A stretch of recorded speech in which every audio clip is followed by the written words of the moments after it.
कहानी के starting scene में हमें एक रेस्टोरेंट में 4 दोस्तों को बैठा हुआ दिखाया जाता है। उनके ग्रुप में 3 लड़के और 1 लड़की थी। उन्हीं में से एक लड़के का नाम माइक था। चारों आपस में बातें कर रहे होते हैं कि हैलोवीन आने वाला है, तो क्यों ना हम लोगों को टॉर्चर करें। माइक अपने दोस्तों से कहता है कि मैं हमेशा की तरह जैकब को बुली करने वाला हूँ, उसे टॉर्चर करूंगा। यानी जैकब बहुत अच्छा सीधा साधा लड़का था जिसको हर साल माइक उसे तंग किया करता था। उनकी इस प्लान को सुनकर उनको फीमेल फ्रेंड उन्हें मना करते हुए कहती है कि तुम लोग ऐसे किसी को बेवजह परेशान नहीं कर सकते, और जैकब का आखिर क्या कसूर है जिसे तुम लोग हर साल सताते हो। तब माइक कहता है कि तुम्हारे सवाल में ही तुम्हारा जवाब है, हम सभी उसे हर साल सताते हैं और ये हमारी अब आदत जो बन चुकी है। तुम्हें क्या पता कि उसे टॉर्चर करने में कितना मजा आता है। उनकी फीमेल फ्रेंड अपने बेस्ट फ्रेंड को भी मना करती है कि ऐसा तुम नहीं करना, लेकिन जब उसकी बात को नहीं मानता तब वो वहाँ से उठकर चली जाती है। खाना खाने के बाद जब सभी रेस्टोरेंट के मैनेजर के पास बिल पे करने के लिए जाते हैं, तब मैनेजर उनसे पूछने लगता है कि हैलोवीन आ रही है, तुम लोगों के क्या प्लान्स हैं। तब माइक उससे कहता है कि हम एक लड़के को बहुत ही बुरी तरह से टॉर्चर करने वाले हैं जिसमें हमें बहुत ज्यादा मजा आने वाला है। तब मैनेजर उन सभी दोस्तों से कहता है कि चलो मैं जानना चाहता हूँ कि तुम सभी कैसे उसे टॉर्चर करने वाले हो। माइक कहता है कि नहीं, ये मेरी और मेरे दोस्तों का प्लान है, लेकिन मैनेजर काफी रिक्वेस्ट करने लग जाता है, इसीलिए वो उसे अपने साथ ले जाते हैं जैकब को टॉर्चर करने के लिए। जैकब एक ऐसा लड़का था जिसका दिमाग सही से काम भी नहीं करता था और ना वो ज्यादा कुछ सोच पाता था। उसे कैंडी खाना बहुत ज्यादा पसंद था जिसे वो उसे एक पंपकिन बास्केट में लिए फिरता था। अब वो एक फेस्टिवल की तरफ जाता है। दरअसल वो यहाँ पर एक वर्कर के तौर पर आया था। उस फेस्टिवल का ओनर उससे कहता है कि तुम अपने काम को सही से निभाना, पूरे लगन से काम करना, और याद रहे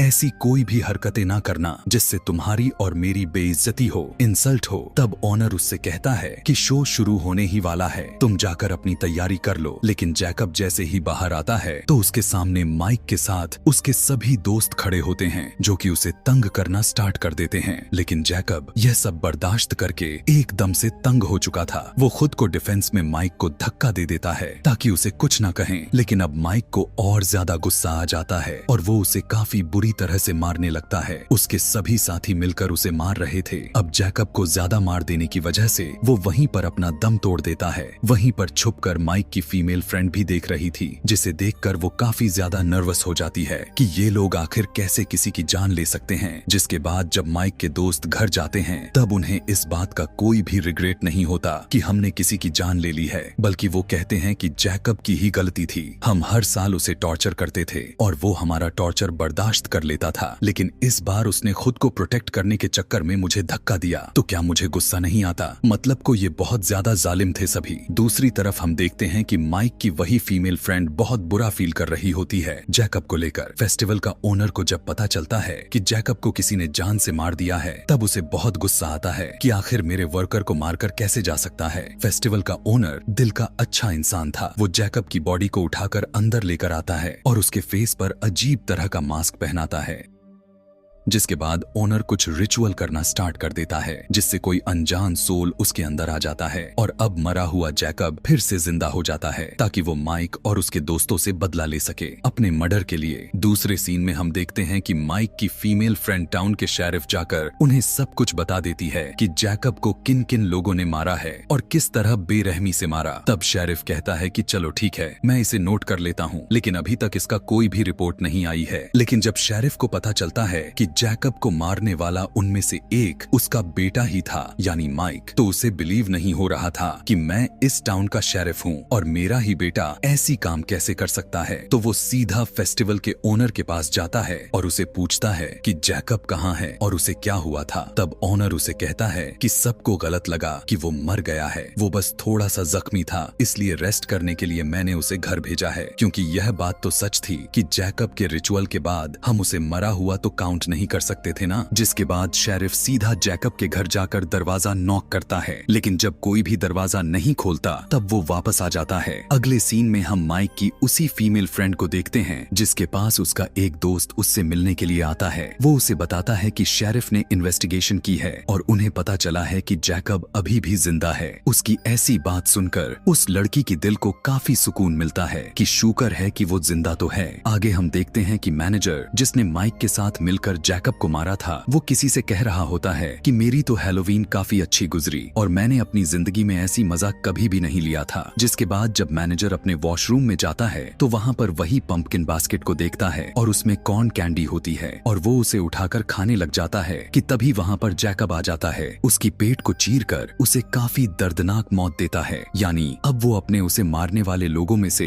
एक को तो खत्म कर ही दिया था। कुछ देर के बाद उस जगह पर शेरिफ भी आ जाता है और वहाँ की इन्वेस्टिगेशन करना शुरू करता है कि आखिर इसे किसने मारा। वो देखता है कि हर तरफ कैंडी कॉर्न पड़ी हुई थी। शेरिफ को पता चलता है कि उस रात जैकब को टॉर्चर करने वालों में से ये मैनेजर भी था। तब उसे थोड़ा थोड़ा जैकब पर शक होने लग गया था। वहाँ माइक की वो फीमेल फ्रेंड भी थी जो कि अपने बेस्ट फ्रेंड के साथ आई थी। तब शेरिफ उन सबको बताता है जो कि जाकर वे दोनों अपने सभी दोस्तों को बताते हैं। माइक सभी से कहता है कि ये तो हो ही नहीं सकता, बिल्कुल भी पॉसिबल ही नहीं है कि जैकब किसी का मर्डर कर सके। उसमें इतनी हिम्मत कहाँ से आई? उसमें अगर इतनी ही हिम्मत होती तो खुद को बचा ना लेता। मैं तो नहीं मानता कि जैकब ने ही उस मैनेजर की मर्डर किया होगा। हो सकता है कि उसकी किसी दुश्मन ने उसका मर्डर किया हो। उसकी बात सुनकर सभी ऐसा ही सोचने लगते हैं कि हाँ हो सकता है। लेकिन जैसे ही वे सभी माइक के घर से चले जाते हैं तब उसे उसके अपने घर में अजीबों गरीब हरकतें होना शुरू हो जाता है। आगे जाकर उसे वही पंपकिन बास्केट दिखाई देती है। वो बहुत ही हैरान हो जाता है कि ये यहाँ पर कैसे आ गई और उसी हैरानी के साथ जैकब उस पर अचानक से अटैक कर देता है।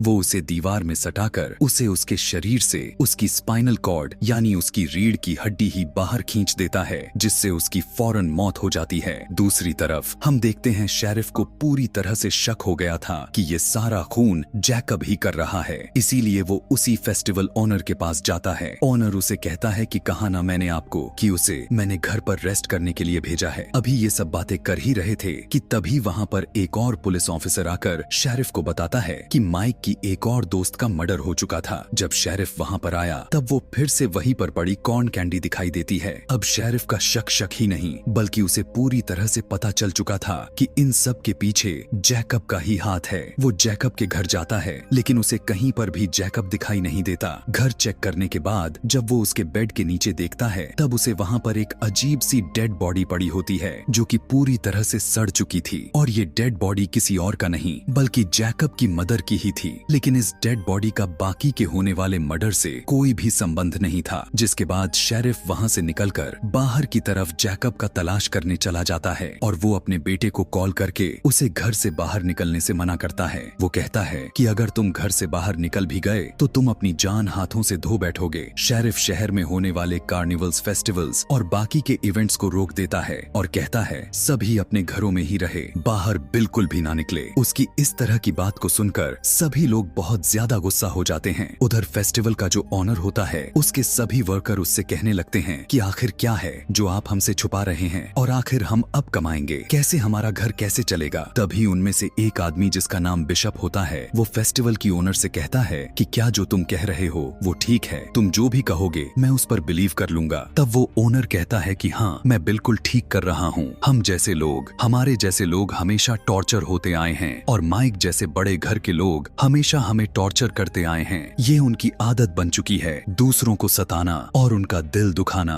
असल में माइक के साथी को जैकब ने ही मारा है, मैंने तो बस उसे जिंदा किया कि वो अपने मर्डर का बदला ले सके। तो अब तुम ही सब बताओ कि क्या यह गलत है। अब ऑनर जैकब की पूरी सच्चाई अपने सभी स्टाफ मेंबर के सामने ला चुका था, इसीलिए सभी अपने ओनर पर बिलीव कर लेते हैं और सभी एग्री भी हो जाते हैं कि हम ओनर का साथ देंगे क्योंकि ये सच कह रहा है। टॉर्चर करने वाले के खिलाफ उनके अगेंस्ट कोई ना कोई तो स्टेप तो लेना ही पड़ेगा। फिर हम देखते हैं कि माइक की फीमेल फ्रेंड और उसके दोस्त एक जगह पर थे। वो लड़की जब कुछ टाइम के लिए अंदर जाती है और जब बाहर आकर उसने देखा कि उसकी दोस्त की डेड बॉडी जमीन पर पड़ी हुई है, उसे बिल्कुल भी समझ में नहीं आता कि ये क्या हो गया कि तभी जैकब भी वहां पर आ जाता है और उसकी जुबान को खींचकर बाहर कर देता है, जिसकी वजह से वो भी मर जाती है। शेरिफ भी अब वहां पर आ गया था जहां पर उन दोनों की मर्डर हुई थी, यह चेक करने के लिए कि क्या वो लोग ठीक हैं। पर जब वो अंदर जाता है तो वो देखता है कि वहां पर तो उन दोनों की डेड बॉडीज पड़ी हुई हैं। अब उसे लगने लगता है कि इस बार किसकी बारी है। तब वो फौरन अपने बेटे को कॉल करता है और कहता है कि देखो तुम्हारे सभी दोस्त मारे जा चुके हैं, मेरी बात मानो तो तुम मेरे घर के अंदर ही रहना, बाहर बिल्कुल भी नहीं निकलना क्योंकि जैकब अब तुम्हें मारने मारने वाला है। अपनी डैड की बात सुनकर माइक को गुस्सा आ जाता है, इसीलिए वो अपने घर से निकलकर उस फेस्टिवल यानी ऑनर के पास जाता है ताकि वो उससे पूछ सके कि आखिर यह सब क्या हो रहा है। लेकिन तभी उस ओनर का एक आदमी उसे मारकर बेहोश कर देता है। शेरिफ जब अपने घर आया तब उसने देखा कि उसका बेटा यानी माइक तो घर पर है ही नहीं, बल्कि माइक की जगह फेस्टिवल का ओनर था। वो उस पर गन पॉइंट करके उसे पूछता है कि मेरा बेटा कहाँ है, लेकिन तभी पीछे से बिशप अटैक करके उसे बेहोश कर देता है, जिसके बाद वो ओनर एक चाकू से उस शेरिफ का गला ही काट देता है, जिससे वो भी मारा जाता है। जिसके बाद हम माइक को देखते हैं। जब उसकी आंखें खुली